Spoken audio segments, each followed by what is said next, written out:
రాజకీయాలను ప్రక్షాళన చేయాలని, సుపరిపాలన అందివ్వాలని, ప్రజాసేవలో తరిద్దామనే ఆశలు, ఆశయాలతో పవన్ కళ్యాణ్ ప్రజా జీవితంలోకి అడుగుపెట్టారని ఇండుగుల ప్రసాద్ నాయుడు పేర్కొన్నారు. రమణీపేటలో అడబాల ట్రస్ట్ ఆధ్వర్యంలో ఉప ముఖ్యమంత్రి, పంచాయతీరాజ్ శాఖ మంత్రి పవన్ కళ్యాణ్ జన్మదినోత్సవ వారోత్సవాల్లో భాగంగా విద్యార్థులకు నోటు పుస్తకాల పంపిణీ జరిగింది. ఈ సందర్భంగా ఇండుగుల ప్రసాద్ నాయుడు మాట్లాడుతూ, రాజకీయాలను ప్రక్షాళన చేయాలని, సుపరిపాలన అందివ్వాలని, ప్రజాసేవలో తరిద్దామనే ఆశలు, ఆశయాలతో పవన్ కళ్యాణ్ ప్రజా జీవితంలోకి అడుగుపెట్టారని అన్నారు.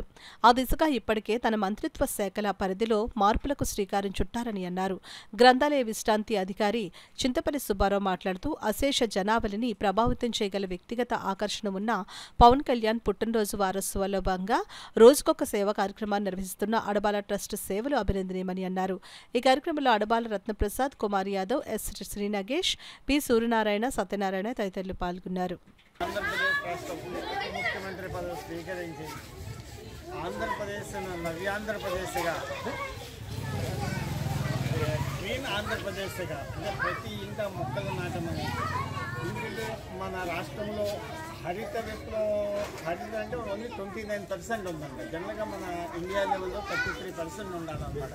దాన్ని 50% చేయాలని ఎంతో మంచి నిర్ణయం తీసుకున్నారు. ఈ విషయంలో పవన్ కళ్యాణ్ చాలా అభినందనలు. ప్రజల్లో కూడా అంటే ప్రతి ఒక్కరు కూడా మొక్కలు నాటి పర్యావరణాన్ని కాపాడాల్సిందిగా కోరుతున్నారు. సెప్టెంబర్ 2వ తారీఖు ఆయన పుట్టినరోజు సందర్భంగా అడబాల ట్రస్ట్ ఆధ్వర్యంలో పవన్ కళ్యాణ్ గారి పుట్టినరోజు వారోత్సవాలు నిర్వహించుకునేటటువంటి భాగంగా రోజువారీ కార్యక్రమంగా మొక్కలు నాటే కార్యక్రమం, అదే మొక్కలు పంచే కార్యక్రమం, విద్యార్థులకు పుస్తకాలు పంచే కార్యక్రమం లాంటి వివిధ రకాలైనటువంటి కార్యక్రమాలు రూపొందించుకోవడం ద్వారా ప్రజలను చైతన్యవంతం చేయడం, అదేవిధంగా ఉన్నతమైనటువంటి సమాజ నిర్మాణంలో పర్యావరణ పరిరక్షణ కాపాడుకుంటూ వాళ్ళ మెరుగైనటువంటి జీవన విధానం కొనసాగడానికి కృషి చేసేటటువంటి పవన్ కళ్యాణ్ గారిని ఆదర్శంగా తీసుకుని ఆయన ఆశయాల ముందుకు తీసుకెళ్ళడానికి అంతా కూడా నడుం బిగించాలని యువతని ప్రతిజ్ఞ కోరుతూ, ఈ ప్రతిజ్ఞ తీసుకోవడం ద్వారా